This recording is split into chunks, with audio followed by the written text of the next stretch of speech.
Hello, everybody, and welcome to the Cut to the Chase Sports Podcast. We're bringing unique insight analysis behind your favorite teams at the collegiate and professional levels.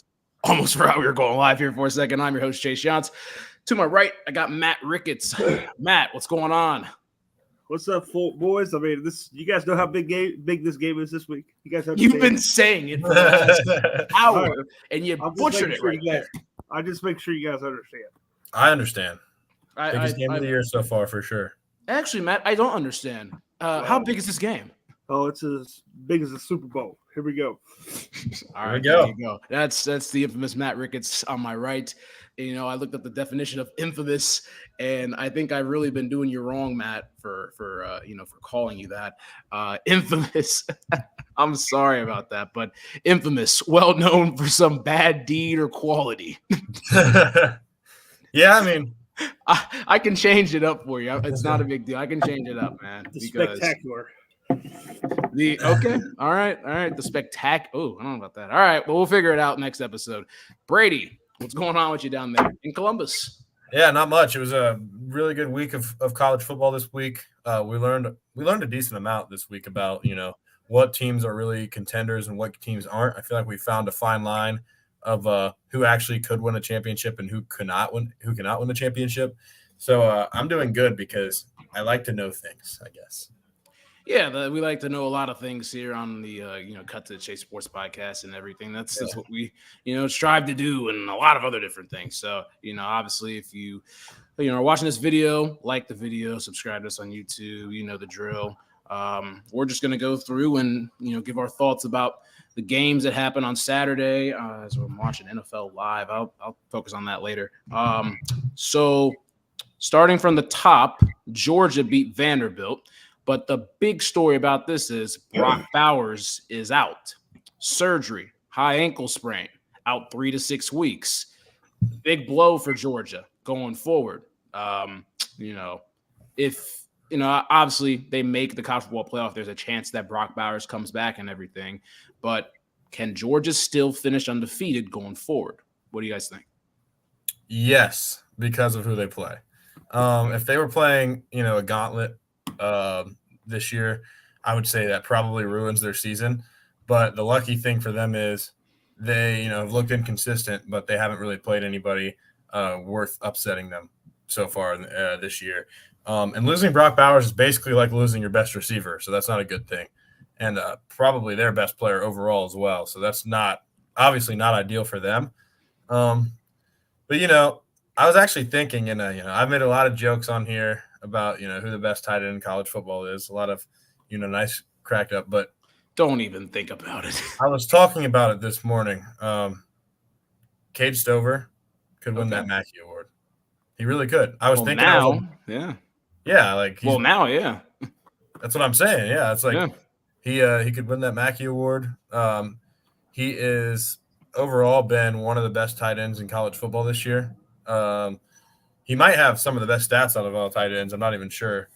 His stats were probably up there with Brock Bowers this year. So he's got a chance, actually. And I was thinking about it this morning, having some discussions. And first off, I was like, nah, people probably have better stats. But then I looked at it, and Cade Stover's got good stats. So he actually could be up for that Mackey Award. Shout out to Cade. Yeah, Cade Stover, 23 catches, 359 yards, 3 touchdowns, averaging 15 yards a catch. He's come up big, for Ohio State, especially with, a guy like Emeka Egbuka who has not been playing.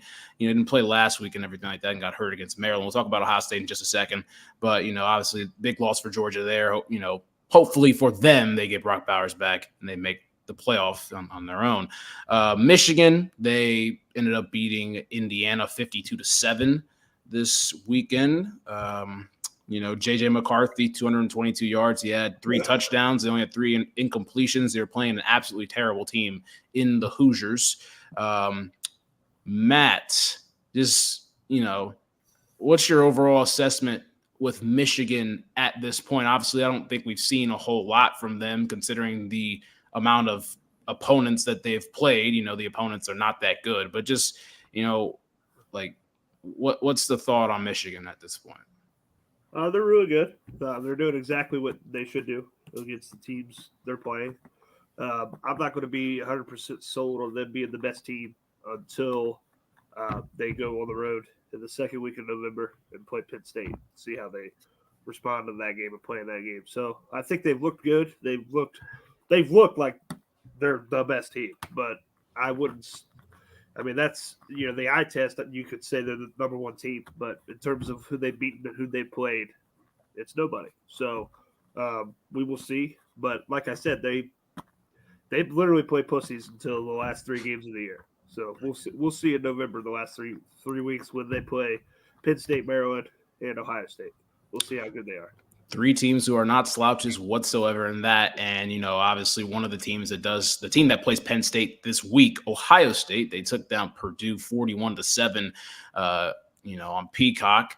I didn't get a chance to watch that game. I was on the call for Iowa State, Cincinnati. Matt, Brady, you guys got a chance to watch it. Matt, did you work this week? Or I rewatched it.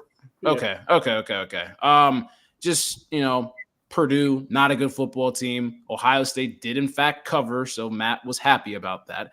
I'll start with Brady here first. I saw you guys were, a text exchange throughout the entire game. So I was checking my phone, talk about the running backs that were playing and everything. Okay. The emergence of Dallin Hayden in this game. I know Ohio State won by 34, but Dallin Hayden was able to come through and, have a good game, and maybe we see more of him. What do you think? Yeah, I think it's really weird because we've been talking throughout the year about, the fact that he hasn't even really got any playing time whatsoever. And that was a little bit surprising based off the end of last season against Maryland, where he kind of saved the day with 3 touchdowns, 150 yards. And then, he started the game against Georgia. So you would think that he would be in the regular rotation, but it hasn't been the case at all. So to see him get out there, I'm like, okay, let's see what he's been missing. And he looked like the most natural runner on this team. He's the best balanced runner on this team out of, he's not as fast as Trey or even close to it. He's faster than Mayan. He might not be as powerful, but he's more powerful than Trey. He's like the middle of all those 3 running backs. So to see him get out there and look natural running the football, I think he definitely needs to have a regular role in this team. I think him and Trey should probably be your number 1 and 2 running backs. And I would still start Trey against Penn State due to his explosive playability, but get both of those guys in there. So it was good to see that. And, I think that's what you asked me. Now, Matt, I'll ask you about Kyle McCord. Obviously, me and Brady have had our thoughts on Kyle McCord, up to this point, and we'll talk about that more in our preview coming up tomorrow night at 8:00 Eastern here on YouTube. Matt, I'm going to ask you about Kyle McCord, though. You've been, pretty positive for the most part the entire season about McCord, kind of giving him a little bit of leeway and stuff. Kyle McCord was 16 for 28, 276, 3 touchdowns, no interceptions against a team like Purdue, against literally Purdue. What did you think of his performance? I know the numbers were pretty good and everything, but did you really think, was that good of a performance, or what were your thoughts on that? I think it was a pretty good performance. That's exactly what I would say. Pretty good. I'd probably say it's probably – well, no, I wouldn't say it's his best, but he played well. You know what I mean? So I thought that we had some uncharacteristic drops that definitely didn't help. I think he needs to do better in the pocket, sensing pressure, and either getting rid of the ball or just fucking running, getting what he can, and not taking sacks, because that's going to be important against this Penn State defense. They have a really good defensive line, really good front 7. There's going to be some times, I believe, they might get pressure, and he's just got to step up in the pocket and either throw it away, get rid of it, or make a play with his feet and get positive yards. We saw him do that against Indiana a little bit. Early on, he took off, got a script. So we need something like that. But other than that, he's not as accurate as CJ or Justin. He's just not. But he's good. He's a solid player. He's making improvements every week. The team is getting better each week. I mean, this is a very complete performance against Purdue overall. Now, there's some things you got to fix here and there. We ran the ball better. I think it makes our coaches look horrible that Dallin Hayden's the best back on the team, running with the football in his hand, running the ball. He has the best vision, and he's the most contact balanced running back we have. Okay, he just is. He's the best running back with the ball in his hands. Now, there's been some guys I've seen on Twitter and some guys talking about his deficiencies in pass protection, which could be an issue as to why he doesn't play more often. Could be a thing. His missing pass blocking, whatever, because it's important, especially in our offense, as much as we throw. So he needs to probably get better at that. But I think it's unbelievable that he is the fourth string running back on this team, and our running game looks as good as it's looked all year. This week, with him running the ball, I think it's a horrible look for our coaches. I think it's absolutely ridiculous. And it's crazy because he's not going to – I would bet he doesn't get a single carry this week, which is unbelievable. I bet he doesn't get a single one. Yep. Doesn't get a single one. How about XJ too, running naturally? So he looked good too. Yeah. So yeah. I just think it's I think Kyle played well. I think he's fine. We had some first play of the game. Julian Fleming looked like a fucking idiot dropping the ball. Marv had some uncharacteristic drops. So I don't expect that to happen again. Usually we're pretty good with that. Yep. Cade is a monster. We have weapons all over the field. The way we used X in this game was really, really creative. I think you see more of that coming. The way we used Cade, obviously we've been using him. Our receivers on the outside, Marvin had a great game again, statistically had a great game other than the drops. We're going to get a Mecca back, hopefully. So we've got weapons everywhere. He's just got to put it to where those guys can go get it and make plays and not take sacks, not put the ball in harm's way, and we're going to be all right. But like I said, I'm just really disappointed in the coaches, to be honest with you. Yep. We could have a lot more there's a good chance we have a more productive running game this year if Downs running. I just think it's bullshit. Yep, it's obviously it's something that keep an eye on stuff. That's going to be a big gauge to see what Kyle McCord can do on Saturday. We'll talk about that on the next episode. Dallin Hayden, good friend of the podcast, 11 carries, 76 yards and a touchdown. Good thing for him. Hopefully, Matt's wrong in that regard, but he's probably not going to be wrong with that because we've seen it happen before. Florida State, number 4, they took down Syracuse 41-3, absolutely dismantled them. Not going to talk much about that. Alabama survived by the skin of their teeth, 24-21. They beat Arkansas. I think Arkansas was one of the only teams in the SEC West that has not beaten Nick Saban at Bryant-Denny Stadium under his tenure at Alabama. So, they were trying to complete something there. Penn State, they won. They killed UMass. UMass is terrible at football. Oregon and Washington, 36-33. What an absolute game this was. It was a fantastic showing of football. Really odd one, scoring. Dogs beat a dumbass. Okay, Matt. All right. I'll start with you, actually, Matt. What's up? Dan Lanning. Yeah, he choked the game. Oregon was the better football team. I think they're both really good. I think Oregon's a better team. I would still pick Oregon they played again this week. I'd pick Oregon. I think Oregon's a better team. They outgained them by over 100 yards, and they left 6 points on the board with field goals they should have kicked. So they left 6 points on the board. 2 fourth downs they went for. One at the end of the half was ungodly, just horrible. That was horrible. And then they went for it instead of punting the ball at the end of the game. So 3 calls really there's a difference between being really aggressive and being fucking stupid. And he was fucking stupid. So Oregon's a better team. I still believe Oregon's the best team in the Pac-12. Washington's really good. But Dan Lanning, you don't want to always put it on one thing, one call, whatever. 3 calls cost them the game. What was the final score? 36-33. If you kick those 2 field goals and make them, what does that equal, Chase? 39-36. Exactly. That wouldn't even have 36 actually at that point because they would have gave, but you got the whole thing. But Oregon's team, they lost because their coach is a fucking idiot. There you go. All right, Brady, Michael Penix Jr. Yeah. So Michael Penix Jr., although I do agree with Matt that Oregon's the better team, I think Bo Nix is really good. I think Michael Penix right now probably playing the best out of any quarterback in all of college football. Like, the dude just slings the rock, which he has done for years. Like, dating back to his days at Indiana last year, he's just always been a dude that just loves to just throw the ball and doesn't really care how open his receiver is, and it still probably will hit him in the hands. He's so, accurate. Like, his accuracy is underappreciated, in my opinion. And his ability to get the ball out with pressure, it's crazy. You'll think he's sacked, and somehow the ball just comes flying out of his hands right into the receiver. He's so good at that. And then there was a segment on Game Day of him talking about like why he makes these reads, and he's actually really smart in terms of like doing why he's doing the things he's doing. Like he's showing why he makes each read, and he's really good at that type of stuff, just finding the open guy. And his receiving core is also really good at Washington. Dunze is a really good receiver. McMillan's good. And, people make the big Penix energy joke. I'm surprised Matt hasn't whipped out his Penix on this podcast, honestly, after all the comments he's made. But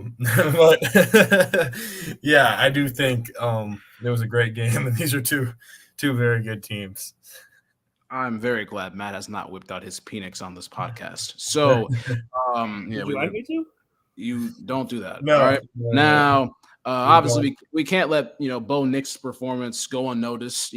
Obviously, he was on the losing end of it. 33 for 44, 337 yards, 2 touchdowns, no interceptions. He played a fantastic game. Michael Penix Jr. Hey, mid-season transfer to Ohio State, I'll take it. Bo Nix, baby. Yep, there you go. There you go. We'll take it. But in the title of this video, I have Huskies true number 1 ?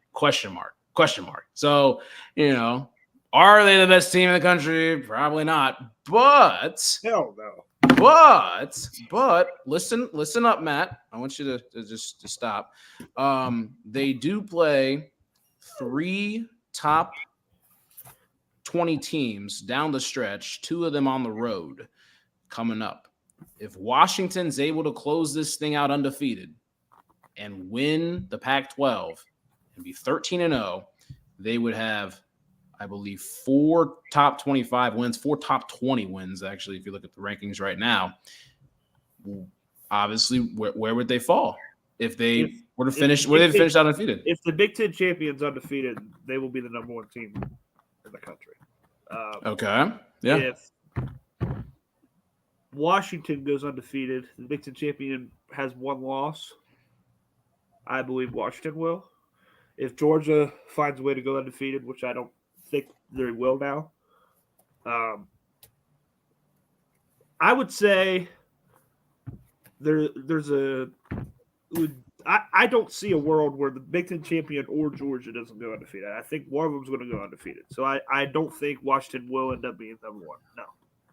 Okay. I think Washington will, obviously I don't want to say I'm kind of getting hesitant right now because obviously I don't, Washington, if they come out and have a letdown game, I'll stand on it. Washington's going to go undefeated. And I think they're going to be a top 2 seed in this. Because I don't know, they play a tough schedule.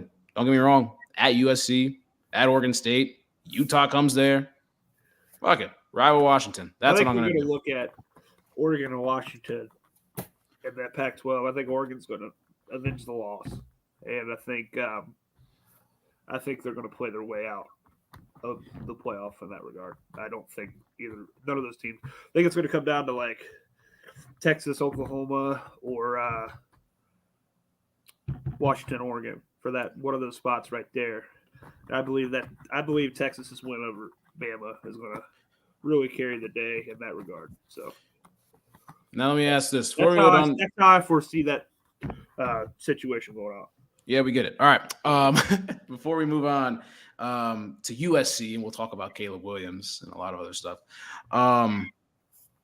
Who's the best conference right now in football, in college football? The Big Ten. The Big Ten is the best conference. Yeah, they have 3 top 5 teams, the deepest in my opinion. Okay. Now, who do you think it'll be at the end of it once we get to Selection Sunday? The Big Ten. Big Ten. Okay. All right.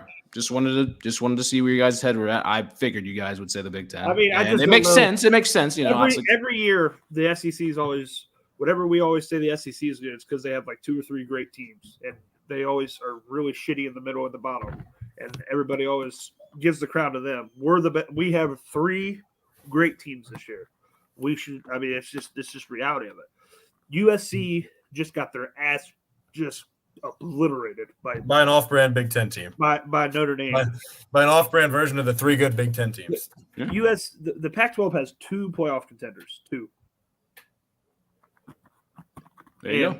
Yeah, neither of I don't think any of the Pac-12 teams, in my opinion, a lot of people will probably say this, disagree. I don't think any of the Washington or Oregon is better than any of the three, I would pick all three Big Ten teams to beat them on a neutral field. And then if you look at like divisions, like obviously we play in the Big Ten East, one of the greatest divisions in the history of college football this year, with three teams that are absolutely dominant. Like obviously Penn State, I would say best defensive line, best front seven in the country in my opinion. Michigan, probably the most stout defense in the country. They don't make any mistakes, and things like that.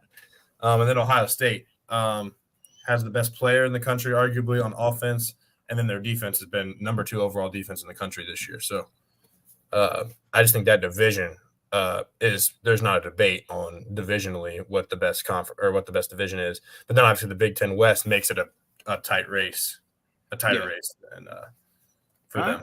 Yeah, I can agree with you guys on that one. Now, going away from teams, let's go to the reigning Heisman Trophy winner, Caleb Williams and USC. They suffered their first loss of the season, and it was a big loss. Very big loss to Notre Dame on the road by 28 points. 48-20. Unreal, actually, to think about it. Caleb Williams has held a yard shy of 200 yards. He threw 3 interceptions, all those in the first half. Only ended up throwing 1 touchdown pass. Sam Hartman only threw for 126 yards, 2 touchdowns, played a clean game. Audric Estime just flat out destroyed that terrible USC defense. Honestly, not even talking about the team USC right now because, they're not that good. But garbage. Caleb Williams, where does he fall in the Heisman race right now? That's the first question. Yeah. Brady, answer it. Out. I think he's there's nothing he can really do to get back into the thick of the Heisman race. Okay. It doesn't mean he's not good. He's still a good player, but I think people have started to realize he's not nearly as good as they thought in terms of like he's this generational prospect. Like those picks were all 3 horrible throws, like all on him. There wasn't even a tip ball in there. They were all just like, and I'm not saying you can't have a bad game, but that was miserably bad. And if you have a game that bad, he's not going to repeat the Heisman when his team isn't going to make the playoffs again. Because last year he got a pass because the USC defense is bad, where he was not able to beat Utah 2 times in a shootout. He was outbeaten both times against Cam Rising. Not saying Cam Rising outplayed him, but I just think that game was enough for sure to just take him pretty much out. And at this point, I think there's a clear top 2 for the Heisman. I really do. And those 2 are Michael Penix and Drake May. And the reason those 2 are the top 2 is because Michael Penix is undefeated Washington, won the big game, great stats. And then Drake May is taking a pedestrian UNC team right now, undefeated record, top 10 team. And I think I'm going to go back to my prediction. I think I still believe Drake May is the better prospect than Caleb Williams. All right. Remember, Matt, I did say that. You did say that. That is true. Agree with that. Your prospect name, Brady. Yeah, I think Drake's better. No, I think if they went out, he'll win the Heisman. So he's not out of it. I don't think that's ever going to happen. I think there's a legitimate chance USC could lose 5 games in the regular season. But that's kind of what I factored in. I guess I wasn't clear but enough. I mean, no, if he wins out and USC wins out, they win the Pac-12. He's going to win the Heisman. So he's not out. But I think he controls his own destiny to win the Heisman. Put it that way. Yeah. But I don't see it happening ever. Yeah. So I'm just saying, I just think it's. I'm saying, yeah. I agree. Yeah. I agree. Yeah. Obviously, there's only been one person to win the Heisman twice, and it's Archie Griffin. Pride of Scarlet and Gray. USC just sucks. So they're going to. Yeah. They got their schedule so hard. The fact that they lost to Tulane last year is appreciated. Like, I feel like it doesn't get talked about nearly enough. They lost to Tulane, the Green Wave. Yep. Hey, watch out for the Green Wave now. Watch out. Just saying. Yeah, USC scheduled down the stretch. They literally play at home against Utah this week, who is higher ranked than USC and has had USC's number. They get a break, well, quote unquote, a break against Cal. Who knows? But then their last 3 games of the season are Washington, Oregon, and UCLA. Like Matt said, they could end up losing 5 total games this year, and their second loss of the season could come this Saturday night. Yeah, I mean, there's a great chance of that happening, and it would be a very sour end to Caleb Williams' career, and who knows what the if he loses these games, what it will do to his draft stock, the way he plays. There's no telling. But we're gonna get on out of here in just a second. But Matt, how big's the Ohio State Penn State game? Oh, it's huge. This will be the 8th time since 1993 that both teams have met. Since the Big Ten, Penn State joined the Big Ten in 1993. This will be the 8th time that they played, both ranked in the top 10. This will be the 20th time they both played since 1993, and they've both been ranked. I know you wouldn't say it after the past 2 years, especially, but for the better part of 30 or for the better part of 25, almost 25 years, Penn State's been our biggest game. I mean, not rivalry, but we know. I mean, tightest matchup. Yes, tightest, I mean, it just has been. So now you wouldn't say that now, but I'm just saying for the better part since 2000. You know what? That's a decent argument against any Michigan fan. You can say we've been in the biggest game of the Big Ten every single year since 2000. Oh yeah, so that's what I'm saying. It's since 2000. It's not really debatable. I mean, we've owned them. So. Or Michigan, we've owned them. So that's been the game. It's a shame that we don't have to play them every year from going forward. I think the Big Ten needs to look at that and try to fix that, because this is a great for the better part of the years we've pretty much owned both games, really, Penn State and Michigan. But Penn State's, I mean, they've played us as tough as anybody is in America. Yep. So this is huge. I mean, this is as big as it gets. I can't wait. I'm going to be hammered. It's going to be great. And I mean, this is the second biggest game of the year. This is what you come to Ohio State for. Undefeated, top 10 matchup, Big Ten football. The shoe better be rocking on Saturday. That's all I got to say. Yep, Brady will be in that shoe, and hopefully it'll be rocking and everything. So, we'll talk more about this game come tomorrow night at 8:00 here on YouTube. We'll be live. But for that, Brady King below, Matt Ricketts to the right of myself, and I'm Chase Johnson. We'll see you guys next time.